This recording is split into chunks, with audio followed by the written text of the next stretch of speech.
Good morning, everyone, and welcome to our Tuesday session at Namaste Lake Chapala. So happy to join you as always and to allow this great unfolding. We never really know how things are going to unfold. We trust it and we say yes to it, but this is how grace works. We don't have to know. It's the idea that we think we know something that is often, if not usually, the block to the great knowing. If we just allow ourselves to flow into this divine grace and then to follow its scent, we are shown everything that we need. We know everything that there is or that we need to know in the moment, without planning, without trying to do anything on our own. We realize that we can do nothing on our own. And if grace leads us to only that one realization, then thank God. That's the only true realization that we need to lead us into that heavenly kingdom, to follow that divine scent, to know that there's nothing that we can do on our own. And today, as I try and kill a mosquito, here I am, a murderer right in the middle of this. Isn't that funny how that works, right? In the middle of accepting this divine grace, I need to kill this thing. Why? Because I have this idea in my mind that half the people here, or not half, but a number of the people here at Namaste have dengue right now, this mosquito-borne fever that is going around. And so I immediately feel vulnerable. Like, oh no, this little creature here has to die because otherwise X, Y, and Z. And so I throw grace out the window. See how we can use everything? Even my desire to murder this mosquito. But that's okay, because once again, we realize that we can turn everything over. Everything becomes a lesson in divine grace. And so today's lesson, I decided this morning to read something that came across my computer this morning. Once again, this is from our friend Richard Rohr. And it's also something that actually James Finley from Richard Rohr's organization. And James Finley, by the way, he's another truly great one. If you don't know much about James Finley, he's one to check out. Such a beautiful light and interpreter of the lessons of people like Thomas Merton. When James Finley was very young, he lived in the Trappist monastery at Gethsemane, and guess who was his novice master? Thomas Merton. That's a pretty good thing to have someone like Thomas Merton be your novice master, your personal instructor. And so he is one of the great voices that is bringing forth the wisdom of Merton. And I wanted to read this morning. It came across my email because what Merton is saying here is so applicable to everything that we're sharing about divine grace. But basically what Merton's talking about is the false self, the self that we believe ourselves to be. And to realize this is coming from a Catholic priest, it just shows that this is universal wisdom. This is something that crosses all boundaries, all religions. So let me read this little section from Merton, and then I'm going to turn it over to Vicki when we're done, and she's going to guide this back into applicable grace. Because Merton doesn't speak specifically of grace here, but you can sense the fragrance. That's why I love the idea of grace being like this divine fragrance wafting from heaven, crossing that great boundary, touching us here. And you can definitely sense that fragrance through this. So let me read a little bit of this now. So this sounds very Jungian, what we're going to hear. Merton says, every one of us is shadowed by an illusory person, a false self. Doesn't that sound like Jung? Well, once again, universal wisdom is universal wisdom. He goes on to say, this is the man or the woman I want myself to be. We want ourselves to be, want being the key word, but who cannot exist. The one that I want myself to be, but who cannot exist, is incapable of existing because God does not know anything about him or her. Ooh. Right off the bat, he's getting right to the meat of the matter. God does not know anything about the you that you claim to be. Here we are praying and hoping that God hears us and will answer our prayers and do what we bid.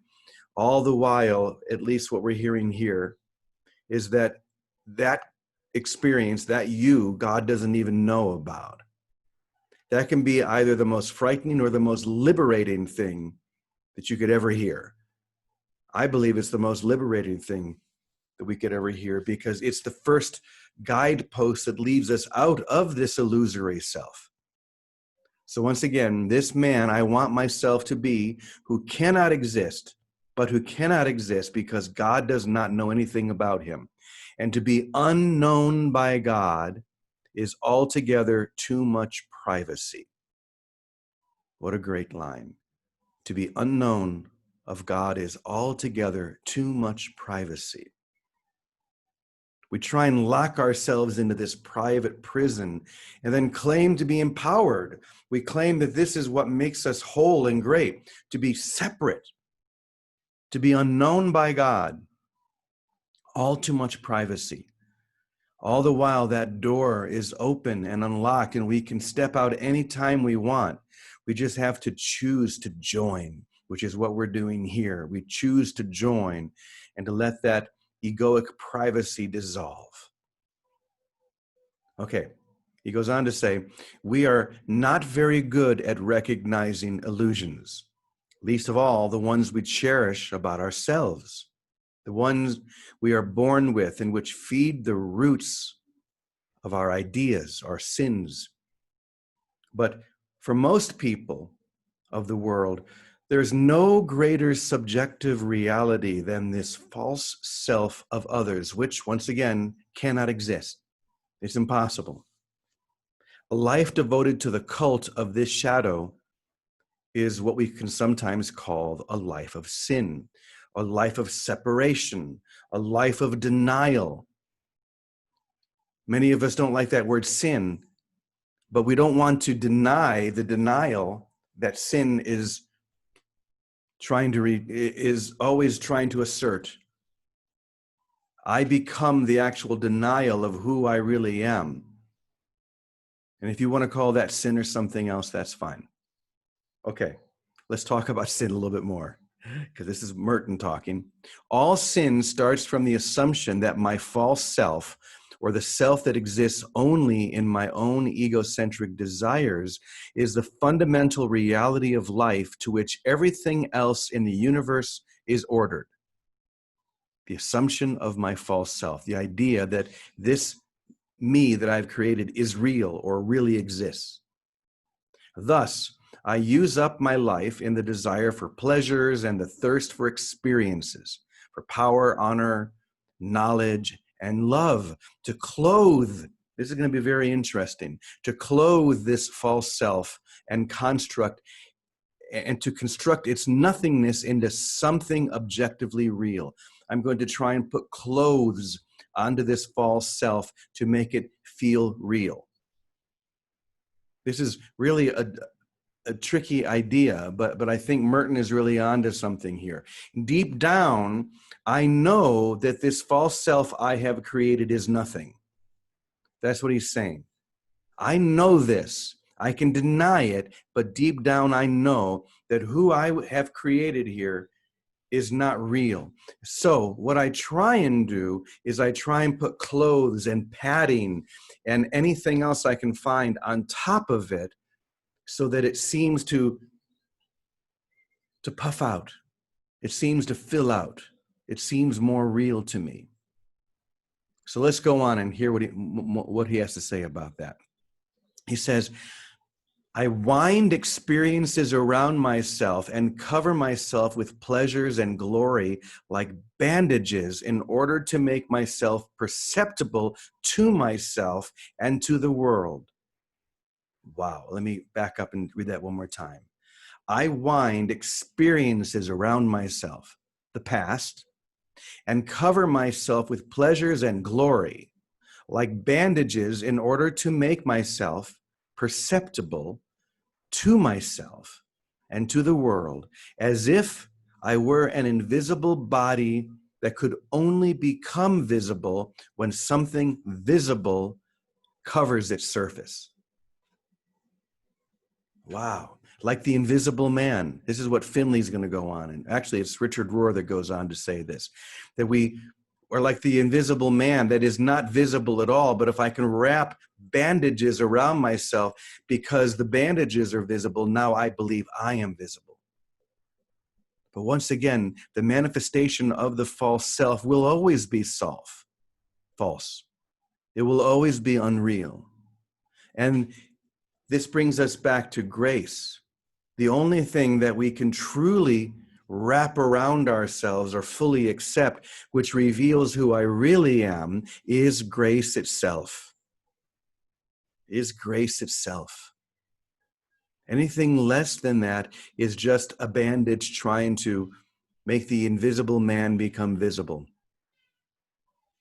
And Merton so beautifully illustrates this, showing us that who we really are doesn't need any of this. The truth of who we are simply needs to be revealed through grace and through the joining within that grace, which is all we're doing here.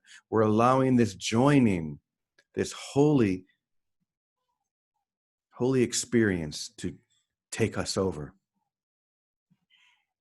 And so with that,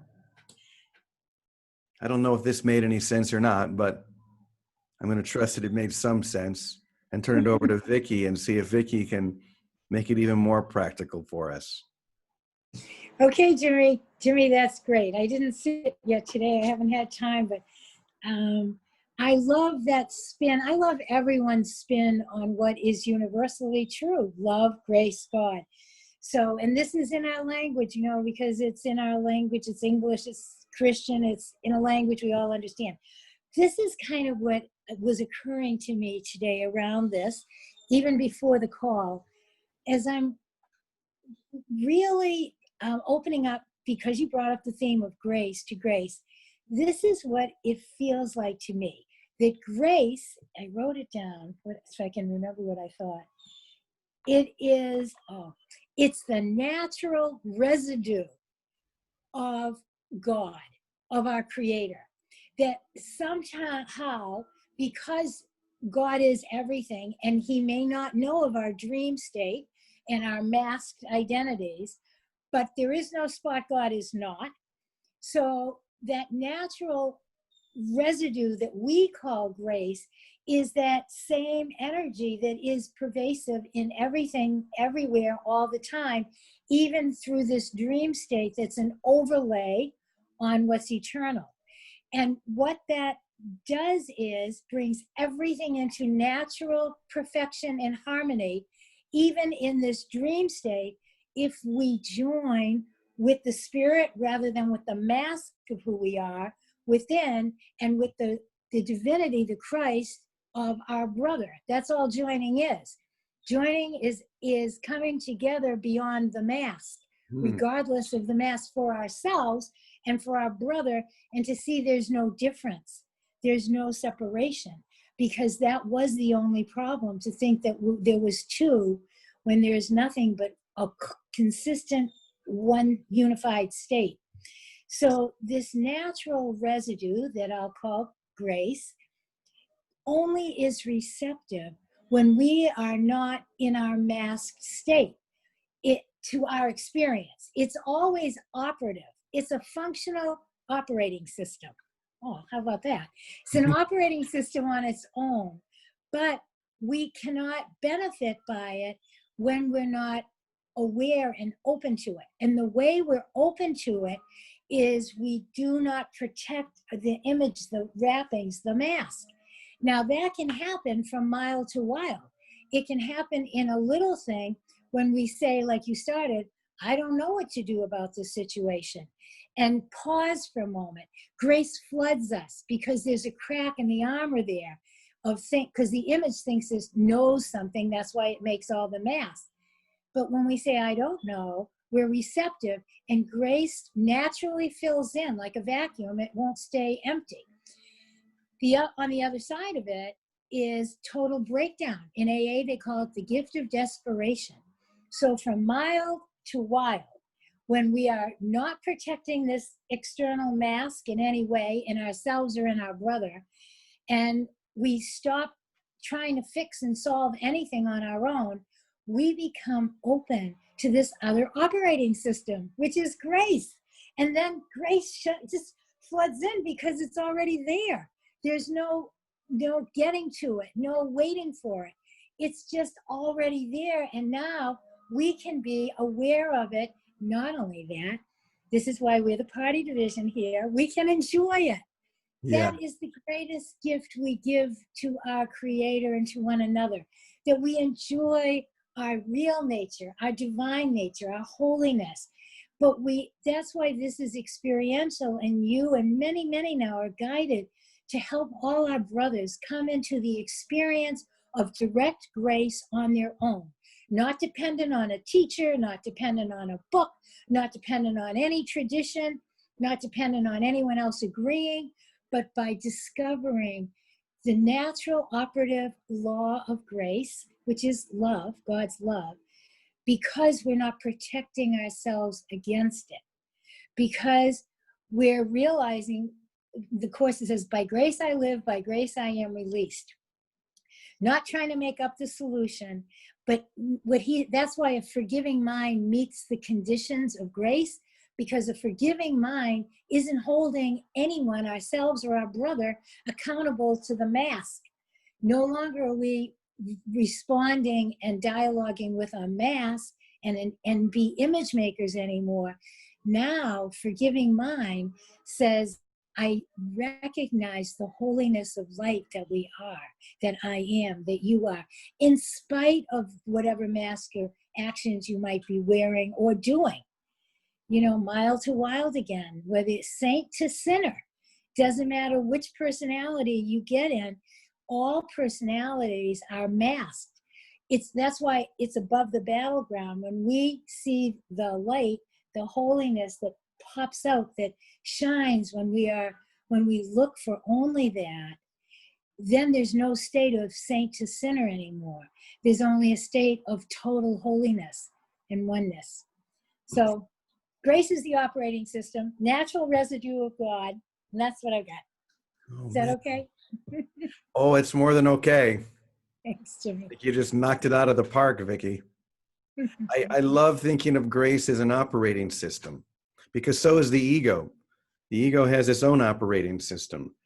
It just is nothing in comparison, because it doesn't show us anything. It just keeps reflecting back on itself, the egoic operating system. It just keeps reflecting back upon a false self, rather than Grace's operating system, which is always extending into reality. Wow, that's beautiful. Ted, you want to share anything? Entirely sure whatever he's talking about. He just walked in. There's a miracle in process. And, you know, I've been thinking about it, but I didn't know how it would occur. So somebody's been trying to get in touch with me to buy the house. And he does halfway houses and sober houses and stuff. But he's not trying to buy it for any of those purposes. He's trying to buy it to figure out how Vicki can still live here. Nice. So that JC, he said, listen, they won't let, he knows everybody in Quincy. They won't let him use it for sober house. No. He wants it so you can still be here. Now that's grace. That's Grace's operating system. You just never know how the miracle's going to show up, do you? No, Wow. and there's another guy trying to get in touch with me to buy it too. All of a sudden. We put it out as castle for sale. Oh, I saw that. Oh yeah, that's it. So I don't know. That's what I've been doing. I've been trying to get in here, but every time I do, I get an email from one of these people about something. We'll keep you informed. Yeah, right. I love it. That is so beautiful. Well, that just, once again, it goes to show us when we're living by grace's operating system, as opposed to the ego's, it always extends. And the whole point of the operating system is to not care how it comes back. Because if I'm not attached to how it's going to come back to me, then grace can do everything. I don't have to get in the way and block it or try and define. And so not caring is such a divine thing. It sounds terrible, but divine uncaring. What was that, Teddy? Oh, you're muted. Oh. Say it one There's more probably time. a better word to use than not care. I know. I'm trying to. Unattached. Unattached. Unattached Thank you. to the outcome. Thank you. There you go. Divine detachment. We'll use We that. care. We're just unattached to it. Thank you, both of you. Let's go ahead and open it up and see if anyone here in the Zoom room wants to share anything. I'm looking around to see if anyone's got their hand raised. Call Dave, did you have your hand? Yeah, go right ahead, Call Dave.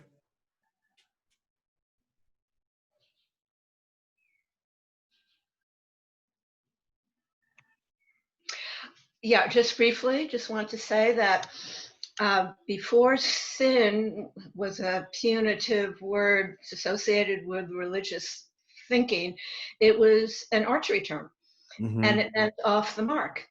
Mm-hmm. So when we didn't hit the bullseye, that was the sin. It's very simple. Yeah, much better way of looking at it. That's all. Thank you, Call Dave. Thank you. Anybody else want to share anything in the Zoom room? Just go ahead and unmute yourself if you do. Yes. Myra, go right ahead. Yesterday evening, there was our Zoom meeting in Harlem, the Dutch group from the course, and we had a guest speaker, and she came to share with us her moment of awakening. And she told her story very shortly, how so unexpectedly her mind shifted. She saw her body just walking along there, and she was spirit. She was everywhere and nowhere, and the body meant absolutely nothing. And she knew at that moment, I was never in that body. That body is just a make-believe, absolutely nothing.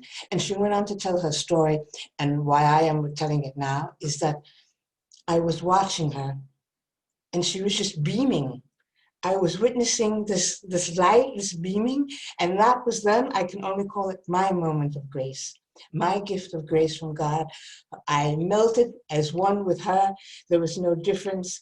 I was just so happy that part of me had awakened, that I just wanted to say, I was thinking of Vicky, and I was thinking, this is time for a party.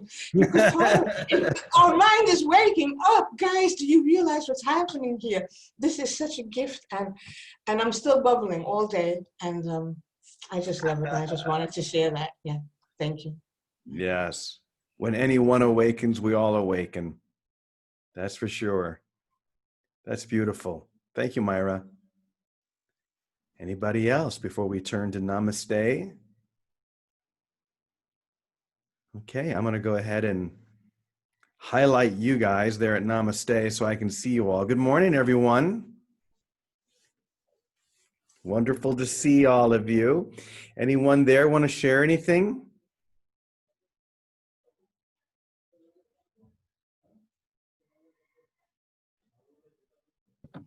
There we go. Oh, now you're up there. Hi, yeah. While you're up there, you may as well share something. Oh, really? Hi.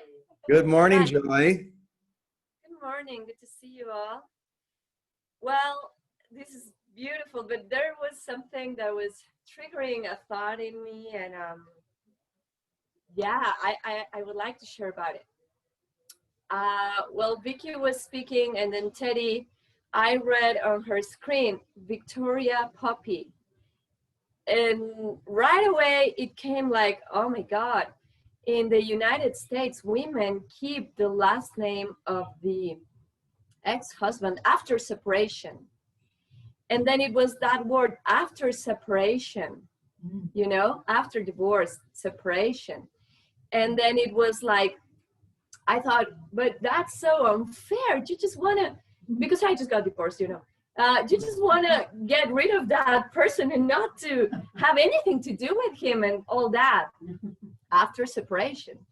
And I thought that's so unfair for women in the US and blah, blah, blah.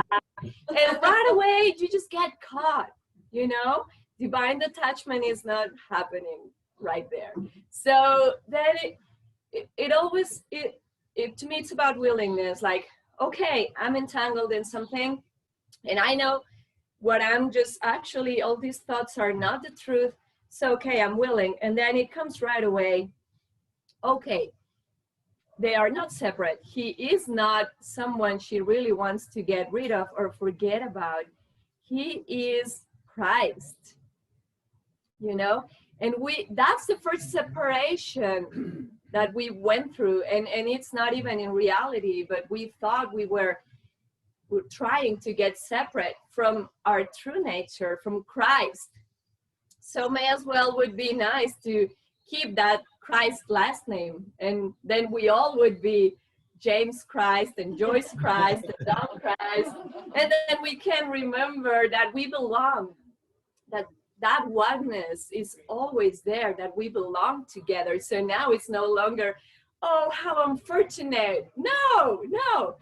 Once together, always together. Once one, always one. So that's where I was at. And I just really like that. This is so applicable. Like Vicky, that's why she's my saint, you know. For you it's St. Francis, for me it's Saint Vicky. So, because she applies the teachings to every little single thing. And that's my way. That's how this is possible for me. Even a thought like that, I'm willing, and then it gets transformed, and it all ends up always in oneness. So that's all I have to say today. Oh, that's brilliant. Thank you so much. You know, you remind me, Joy, and what you're saying of something Richard Rohr, speaking of him again, often says. You know, he wrote this amazing book called The Universal Christ. I highly recommend it for everyone. But one of the things that he says is that Christ is not Jesus's last name. But when you think about it from the perspective that you just shared, it is his last name, but it's also our last name. It's only Jesus's last name if we apply that to each one of us.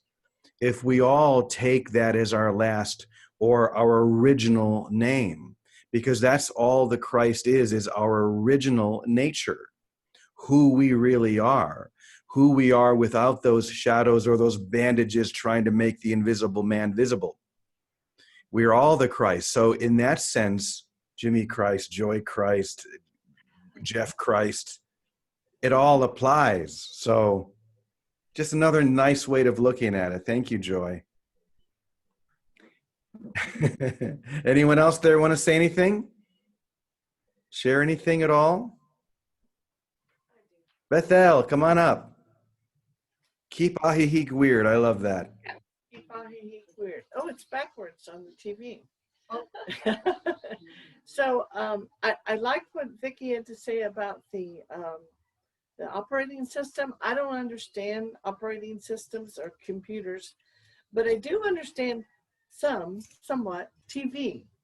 And I think about my life as like I have a pre-programmed TV, and the program is always grace. And I can change the channel if I want to and see something else or hear something else or look at something differently. But I know that always it'll go back, it'll default back to grace. As long as I don't continue to hold that perception of the world, then it will automatically default back to grace. So I'm thankful to be reminded of that. I like that. Yeah. Grace is our default. Every time we reboot, we're back to grace. Beautiful. Anybody else want to share? Come on up, Rod.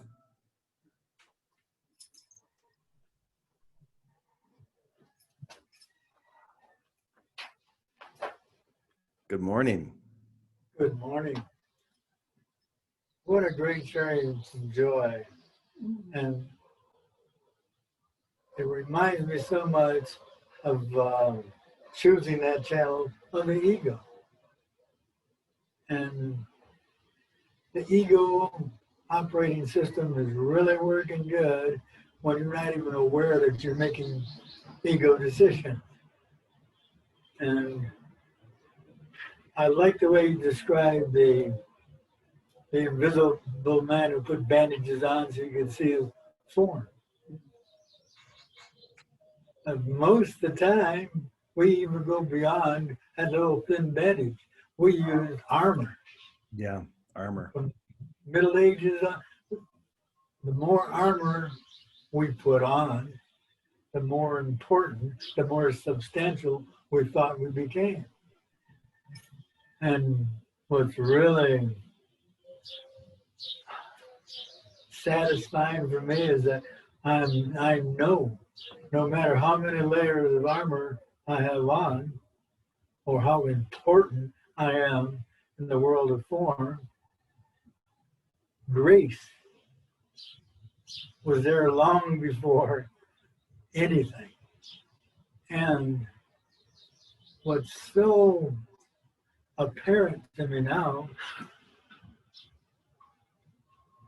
grace is such a light force. It's like a feather touching you from a mile away. And it's continuously sucking at that armor, no matter like how well anchored you are in that suit of armor, you're being pulled gently, gently out of that armor. Mm-hmm. When you feel that, I mean, you don't, that's what's so apparent to me. You don't even feel grace because it's so light. But the more accepting, the easier you allow it to be, the more changes come into your life. And you are like, I forget how Vicky put it, but you're just in the grace operating system. Mm-hmm. And you can't miss. That's the beauty of it. You cannot help but become a better person. And put on as much armor, be as mean as you want, but Spirit's got you. That's all I've got to say. Spirit's got you. And Rod, if Spirit's got you, it's got all of us. Yes, Dawn, come on up. Yes, we're a chatty group this morning, aren't we? That'll teach you. Well, Rod inspired me, as did Joy, because I love this sharing. When I was a little girl, I had invisible playmates. I think several of us might have, but I sure did. I had Kiki and Haha, and they were my invisible playmates. And now what I realize is that y'all are my invisible playmates. And I have some pretty cool playmates, and they are invisible. And being invisible, you're wearing some pretty remarkable costumes. And you, in your disguises, no, you can't fool me. I know you're God. I know who's in there behind those masks. And so now I consider this life, this world, a masquerade ball. But again, you can't fool me. I know who you are. I love that we can go, this is Joy Christ, and Bethel Christ, and Diane, and Susan Christ, and I'm going to start referring to y'all as that because it's a good reminder. So thank you for this sharing. It's been a very fun day. Thank you. I love all of it. Yes, thank you, Dawn. Sure. So many different angles through which we can look at this, but it all keeps coming back to the same thing, that grace at the very center and core of it all, that light, that holiness at the very center and core of it all. We just need to keep our focus there. Masks have come up a lot through Dawn, through Vicky. And a mask, if you think of a child's mask, with the slits, if you look through the slits and you refocus on what's behind, you see the real eyes. You see who they really are, and that it's the same face behind every mask. The face of Christ, the face of holiness, however you want to say that. And that's where we focus. And if I can focus on that within you, I see that within myself as well. So simple. Every moment gives us that opportunity. So with that, I'm going to say thank you, everyone. Namaste. So wonderful to have all of you here with us. As always, we invite you to keep coming back.